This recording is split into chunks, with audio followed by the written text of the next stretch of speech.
ये class 10th का geometry है, तुम लोगों को चल रहा है चैप्टर ट्रायंगल। ट्रायंगल में पार्ट 18 है। क्वेश्चन है समरूपता का सिद्धांत ए का क्या अर्थ है। तो ए से हो गया तुमको पहला ए एंगल, दूसरा भी एंगल, तीसरा भी एंगल। इसका अर्थ है अगर मान लो कोई दो त्रिभुज है,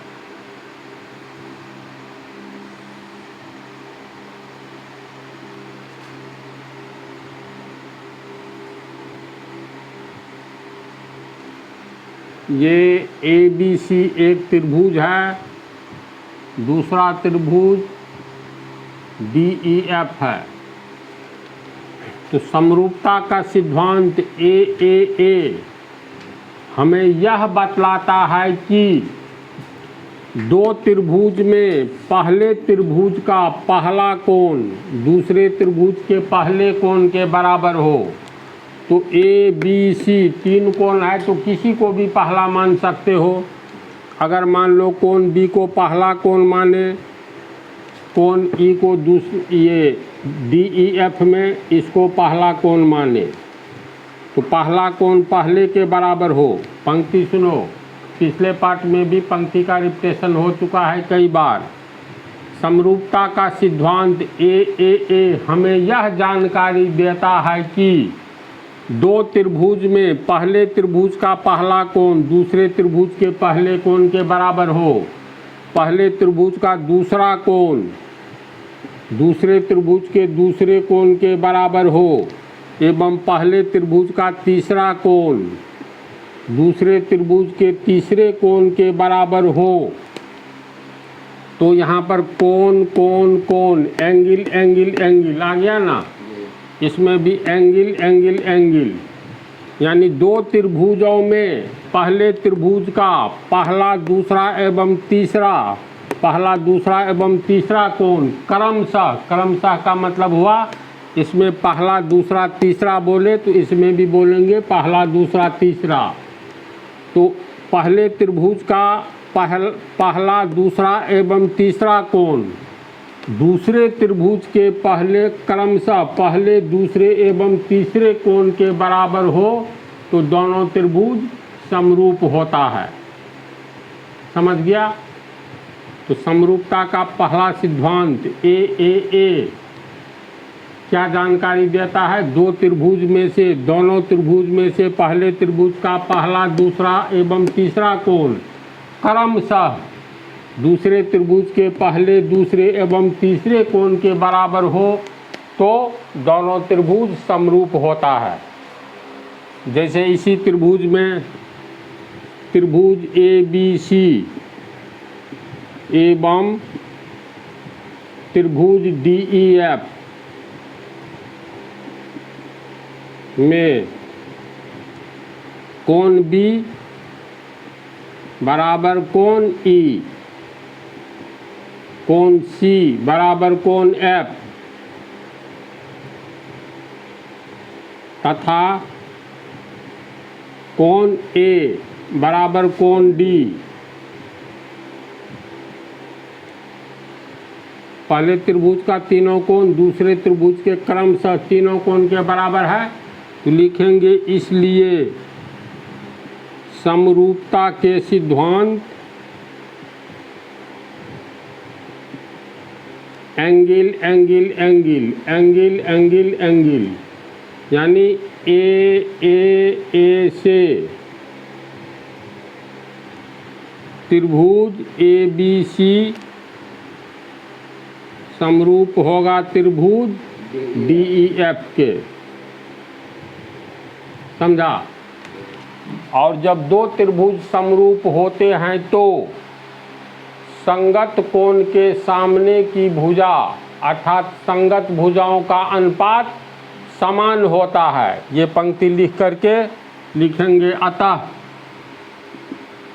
कोण बी के सामने ए सी है तो ए सी बटा इसमें कोण बी और कोण ई बराबर है तो बी के सामने की भुजा ए सी लिए तो ई के सामने की भुजा डी एफ लेंगे, यानी ए सी बटा डी एफ बराबर कोण सी के सामने की भुजा ए बी है और सी और एफ बराबर है, तो एफ के सामने डी ई लेंगे, यानी सी के सामने ए बी, तो ए बी बटा सी बराबर एफ है, तो एफ के सामने डी ई बराबर तीसरा कोण ए है, तो यहाँ पर हम लोग खड़े हो जाए तो इस कोण के सामने की भुजा बी सी और ए के बराबर डी है, तो इसके सामने खड़ा हो जाए तो इसके सामने ई एफ, यानी बी सी बटा ई एफ, तो बी सी बटा ई एफ होगा। तो समरूपता का सिद्धांत ए क्या बतलाता है समझ गया, कैसे लिखेंगे ये भी समझ गया। तो यहाँ पर एक बात ध्यान देने वाली बात ये भी है, समरूपता का सिद्धांत ट्रिपल ए जे लिखते हो तो डबल ए से भी काम चल जाएगा। बोलो कैसे? तो मान लो ये कोण अल्फा है, ये कोण भी अल्फा है, ये कोण बीटा है, तो ये कोण भी बीटा होगा। जब दो त्रिभुज में पहला कोण दूसरे त्रिभुज के पहले कोण के बराबर हो, पहले त्रिभुज का दूसरा कोण दूसरे त्रिभुज के दूसरे कोण के बराबर हो, तो इसका मतलब तीसरा कोण स्वतः बराबर हो जाएगा। तो इसलिए इसे समरूपता का सिद्धांत डबल ए भी कहेंगे तो चलता है। क्यों? क्योंकि तीसरा कोण तीसरे कोण के बराबर हो जाएगा। तो इसे समरूपता का सिद्धांत ट्रिपल ए बोलो या डबल ए बोलो, बात है बराबर।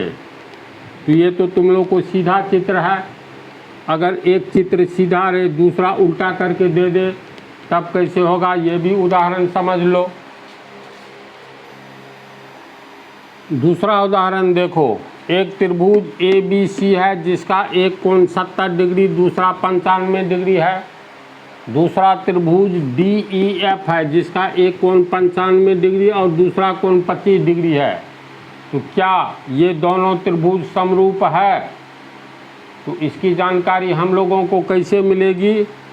तो त्रिभुज के तीन कोणों का योग 180 डिग्री, तो 70 और 95 हो गया 165।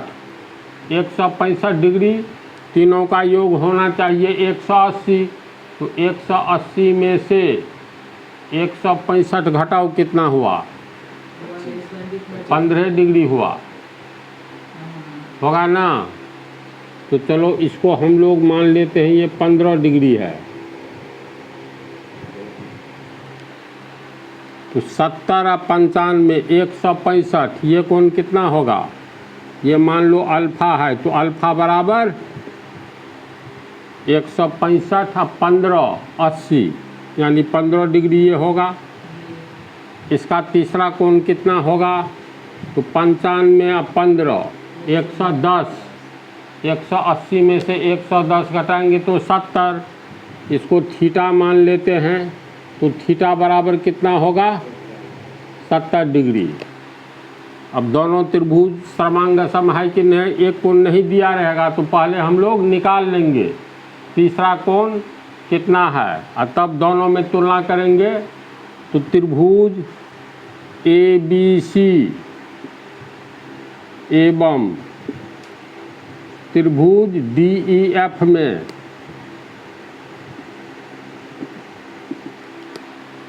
कोण ए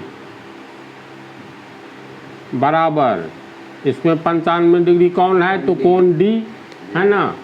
तो कोण ए बराबर कोण डी बराबर 95 डिग्री। फिर कोण बी 70 डिग्री है, तो इसमें 70 डिग्री तुमको एफ है, थीटा का मान 70 निकला है, तो कोण एफ बराबर 70 डिग्री। इसलिए तीसरा तीसरे के बराबर होगा, यानी कोण सी अल्फा कितना है? 15 डिग्री और ये कोण ई है 15 डिग्री, तो कोण सी बराबर कोण ई बराबर 15 डिग्री। मान लो अगर हम लोग ये लिखते हैं समरूपता के सिद्धांत एंगल एंगल एंगल, तीनों का एंगल मिल गया, दोनों त्रिभुज में तीनों एंगल मिल गया, तो इसको ऐसे भी ये तीसरा लिखना कोई ज़रूरी नहीं है।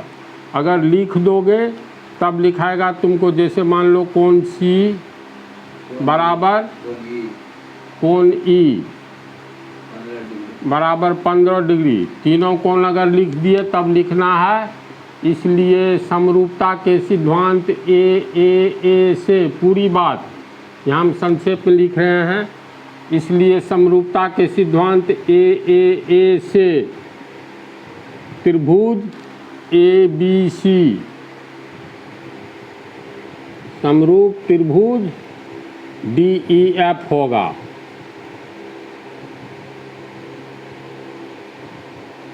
अगर मान लो दोनों त्रिभुज का दो कोण बराबर है, दो संगत कोण, ये नहीं लिखेंगे तो इसका मतलब तीसरा तीसरे के बराबर हो जाएगा, तब लिखेंगे। अतः समरूपता के सिद्धांत ए दो ही कोण ले रहे हैं तो ए से दोनों बात सत्य है। त्रिभुज ABC समरूप त्रिभुज DEF होगा। दूसरा उदाहरण हुआ एक तो बिना कोण दिए हुए, सिर्फ शीर्ष बिंदु के आधार पर एक उदाहरण देख लो। देखो उदाहरण तीसरा, अगर दिए गए चित्र में कोण C बराबर कोण D हो, ये कोण C बराबर कोण D है, तथा कोण ABC यानी ABC ये कोण बराबर कोण EAD है, EAD, तो साबित करें कि त्रिभुज ABC समरूप त्रिभुज AED होगा। क्वेश्चन को समझा? तो यहाँ दिया हुआ है कोण C बराबर कोण D, अगर कोण C अल्फा है तो कोण D भी अल्फा है। फिर कोण ABC इसको थीटा मान लेते हैं तो बराबर कोण EAD है, EAD ये भी थीटा है। तो क्लियर है, समरूप होने जा रहा है। लिखेंगे त्रिभुज ABC एवं त्रिभुज AED में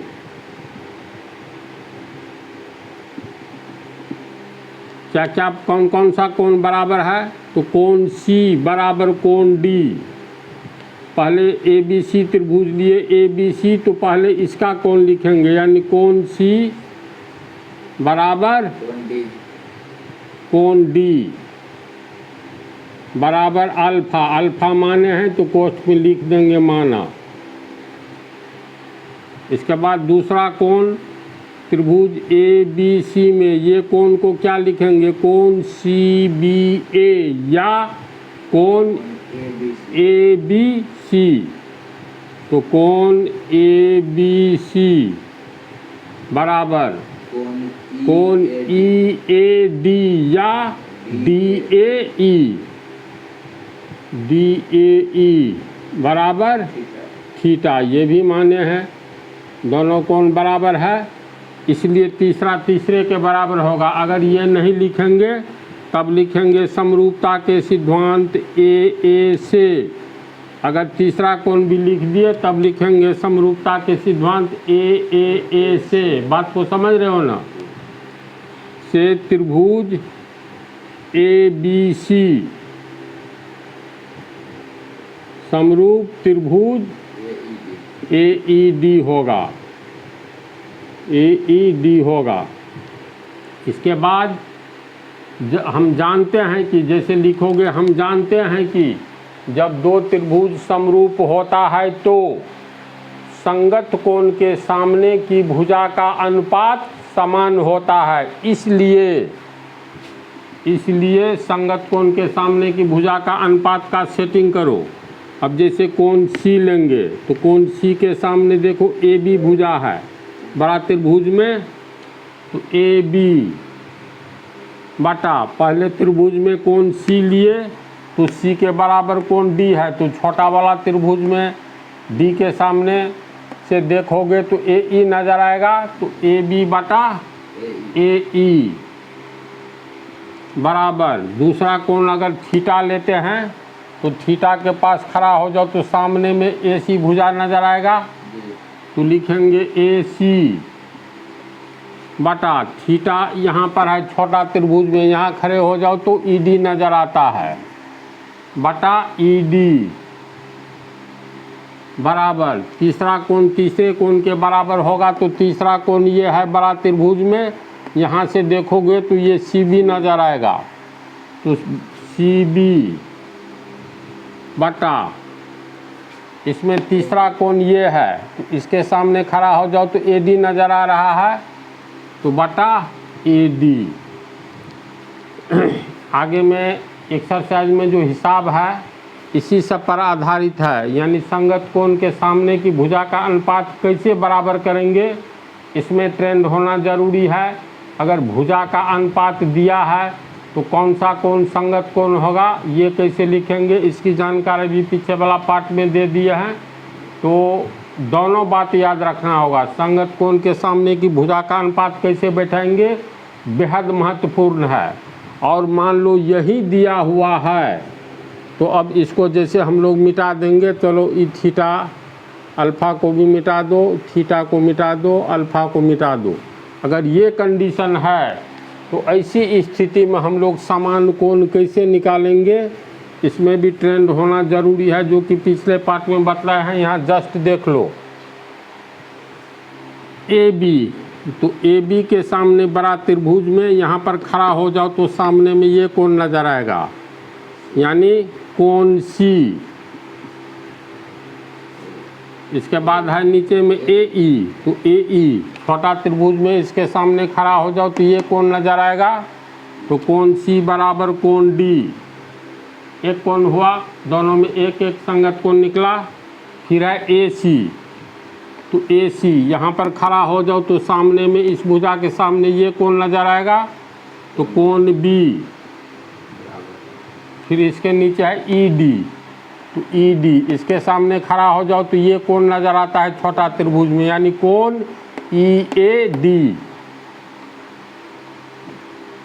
ई ए डी। तीसरी भुजा सी बी है, तो सी बी के सामने इस बड़े त्रिभुज में ये कोण नज़र आता है, यानी कोण सी ए बी, कोण सी ए बी बराबर यहाँ ए डी है, तो ए डी के सामने खड़ा हो जाओ यहाँ पर तो ये कोण नज़र आएगा छोटा त्रिभुज में, यानी कोण ए ई डी, तो कोण ए ई डी। तो दोनों तरह की स्थिति, जब संगत कोण बराबर हो तो संगत भुजा कैसे निकालेंगे, अनुपात में बराबर होगा, इसको जानना जरूरी है। अगर संगत भुजा का अनुपात दिया है तो संगत कोण कैसे निकालेंगे, इसको भी समझना जरूरी है। दोनों तो लोग समझ गया। तो समरूपता का सिद्धांत ए का क्या अर्थ है अच्छी तरह समझ गया। तो इस पार्ट में इतना ही रहने दो।